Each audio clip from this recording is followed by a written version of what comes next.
इस मूवी के शुरू में हम देखते हैं कि एक आदमी अपने जिस्म पर टैटू बनवा रहा होता है और वो ओल्ड मैन उसे साथ साथ बताता है कि टैटू स्किन की नेचर को जाहिर करता है यानी शो करता है और 5 बड़ी ट्रेड्स को दिखाता है जैसे कि वॉरियर, आर्टिस्ट या फार्मर वगैरह।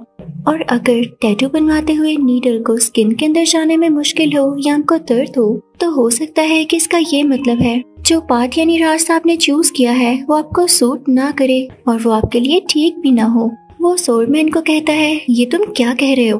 तुमने मेरी इंसल्ट की है, मुझे ये कह के बेइज्जत किया है। इतने में ही एक और लड़का आता है और उसे कहता है कि बॉस आपका लेटर आया है। जब वो उसे खोलता है तो उस लेटर में से ब्लैक सैंड निकलती है यानी काली रेत। वो ओल्ड मैन कहता है कि सालों पहले मैंने ऐसे एक आदमी को सेम एनवेलप खोलते देखा था और वो हंसे थे जैसे तुम लोग हंस रहे हो। वो शैडो से बाहर आया था और उनकी हंसी खून में डूब गई। उन्होंने पूछा, शैडो में से क्या बाहर आया था? और मैन ने कहा, मैं वो वर्ड नहीं बोल सकता।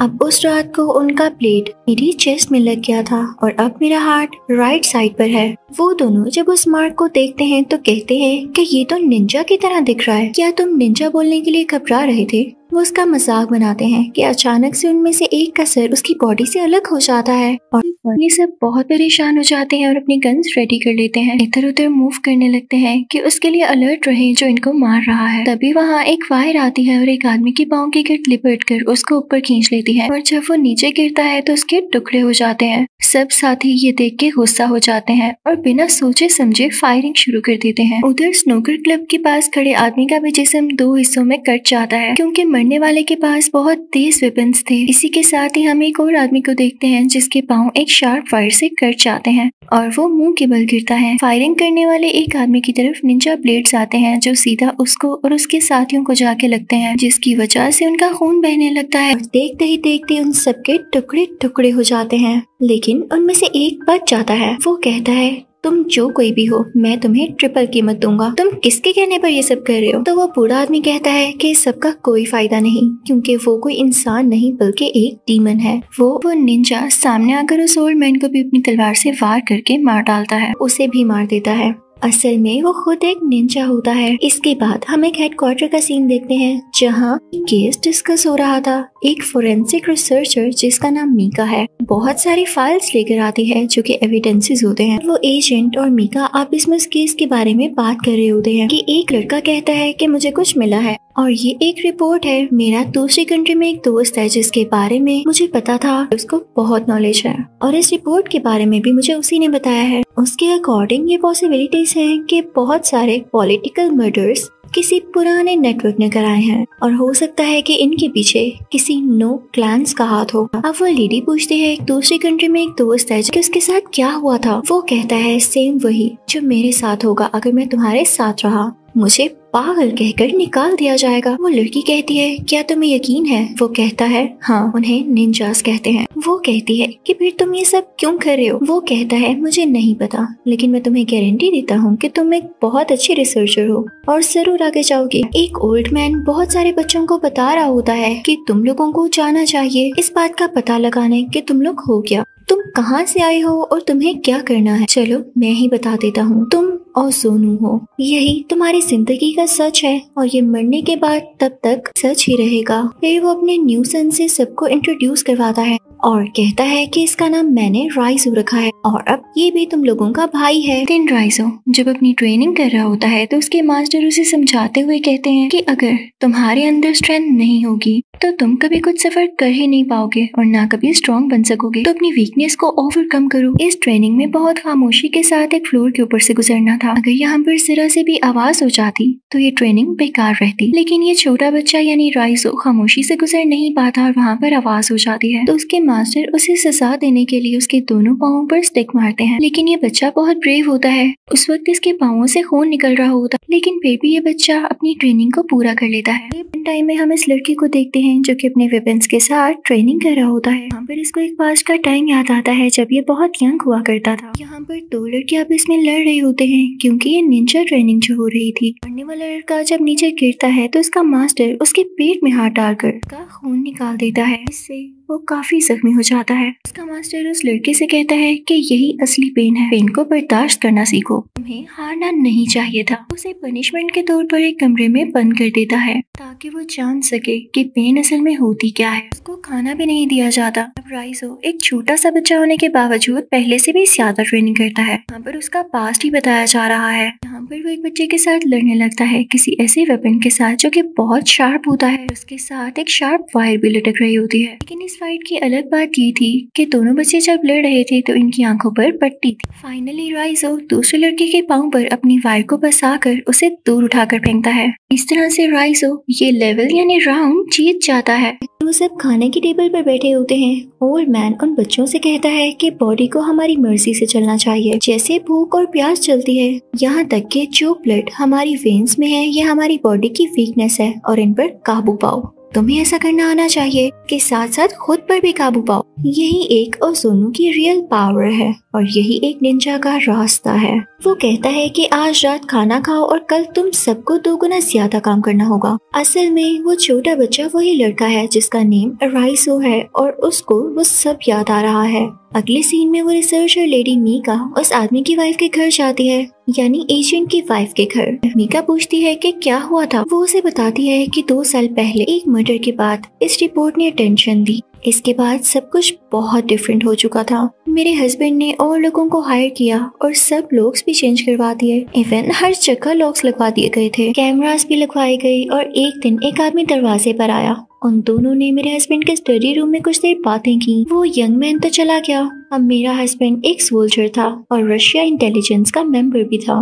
उनको किसी का डर नहीं था। लेकिन जब मैं दरवाजे पर गई तो मैंने उनकी आंखों में एक डर देखा। लेकिन वो बड़ी हिम्मत से खड़े हुए और उन्होंने मुझे हिम्मत दी और मुझसे कहा कि वो मुझसे बहुत प्यार करते हैं। और उन्होंने मुझसे ये भी कहा कि मुझे ये हमेशा याद रखना चाहिए। मीका ने उससे पूछा कि क्या आप जानती हैं उनमें क्या बात हुई। उसने कहा नहीं। फिर उसने पूछा कि वो कैसे मरा था।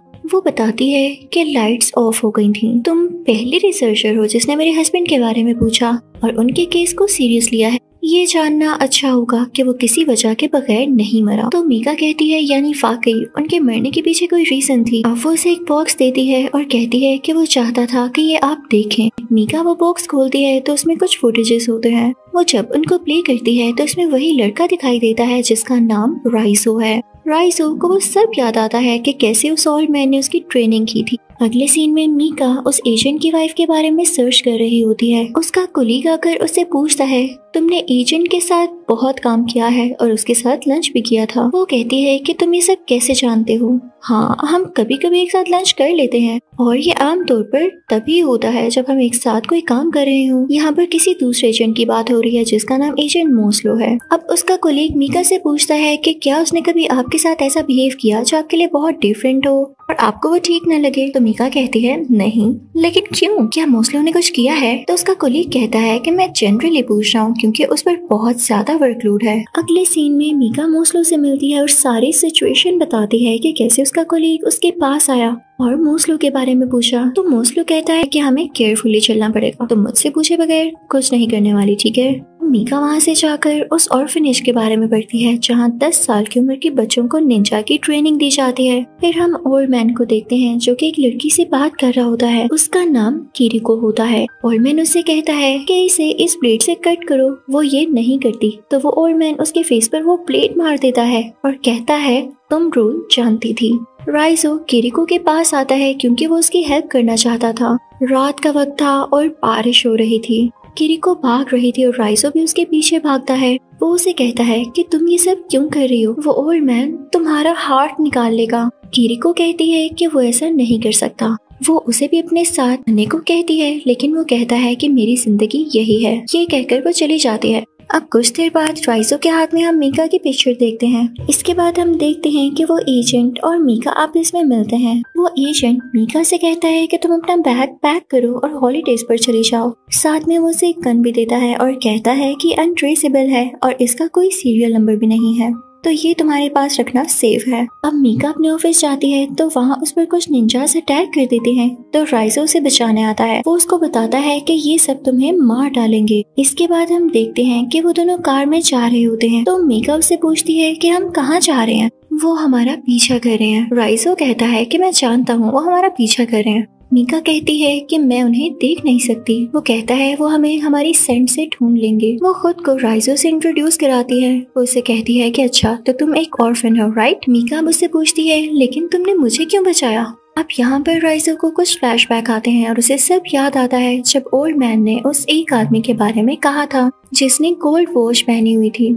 राइजो उसे मार देता है और वो गोल्ड वॉच उस ओल्ड मैन को दे देता है। ओल्ड मैन उसे कहता है कि तुमने सच में प्रूव किया कि तुम ही मेरे असली बेटे हो। इसके बाद वो उसे किरिको को मारने का कहता है क्योंकि उसने ऑर्फनेज से भागने की कोशिश की थी और कहता है कि यही असूल है कि जो ऑर्फनेज से भागेगा उसे मार दिया जाएगा क्योंकि वो धोखेबाज होता है।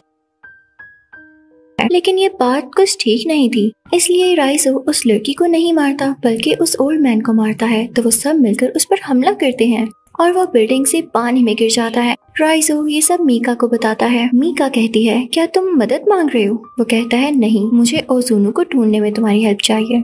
राइजो से कहता है तुम अपना ड्रेस चेंज कर लो और उसे अपनी सेंट लगा देता है। मीका फोन पर एजेंट को सब कुछ बता देती है और कहती है कि मुझे उस पर ट्रस्ट है। अब जिस एजेंट से उसने कॉल पर बात की होती है उसके पास मीका राइजो को लाती है, लेकिन ये नया एजेंट उसको पकड़वा लेता है। मीका उस एजेंट को समझाने की कोशिश करती है कि वो दुश्मन नहीं है। वो कहता है तुमने ही तो कहा था कि हमें इसे रोकना होगा।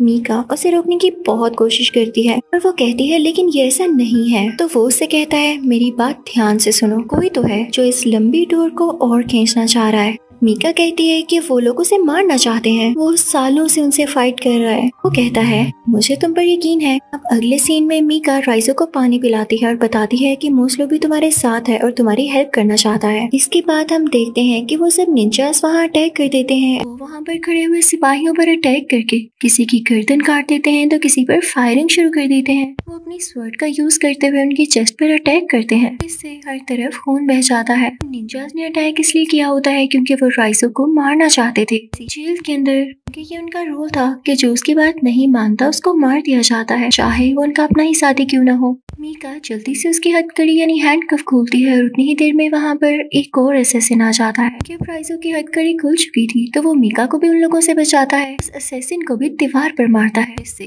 वो असैसिन भी मारा जाता है। ये दोनों बाहर आ जाते हैं लेकिन रास्ते में भी बहुत से असैसिन्स इन पर अटैक करते हैं। राइजो वहाँ पर मीका को उधर से जाने का कहता है, ये कहते हुए कि मैं यहाँ संभाल लूंगा, तुम जाओ। मीका उन सब से बचकर गाड़ी में भाग रही होती है। वहाँ पर एक बार फिर से बहुत जबरदस्त फाइट दिखाई जाती है जहाँ पर राइजो निंजा से लड़ता हुआ दिखाया जाता है। वो अपने वेपन्स का बहुत अच्छे तरीके से इस्तेमाल करते हुए सारे असैसिन्स को एक एक करके मारता जाता है क्योंकि राइजो वाकई एक बहुत अच्छा असैसिन था। वो निंजा राइजो को मारने ही वाला था कि मीका ने उसे कार से टक्कर मारते हुए राइजो को बचा लिया। अब राइजो बेहोश पड़ा होता है लेकिन मीका उसे कहती है कि मुझे पता है कि मेरे कहने से कोई फायदा तो नहीं होने वाला क्योंकि तुम होश में नहीं हो। मैं सिर्फ एक फोरेंसिक रिसर्चर हूँ। ये कहने का एक अच्छा तरीका है कि मैं एक लाइब्रेरियन हूँ। मैं अपनी तरफ से कुछ नहीं कर सकती कि तुम्हारी मदद कर पाऊँ। मैं बस अपनी जान बचाने के लिए तुम्हें थैंक्स बोलना चाहती थी। इसके बाद हम देखते हैं कि वो ऑफिसर्स उसे ट्रैक करके पकड़ने आते हैं तो वहाँ मीका उनसे कहती है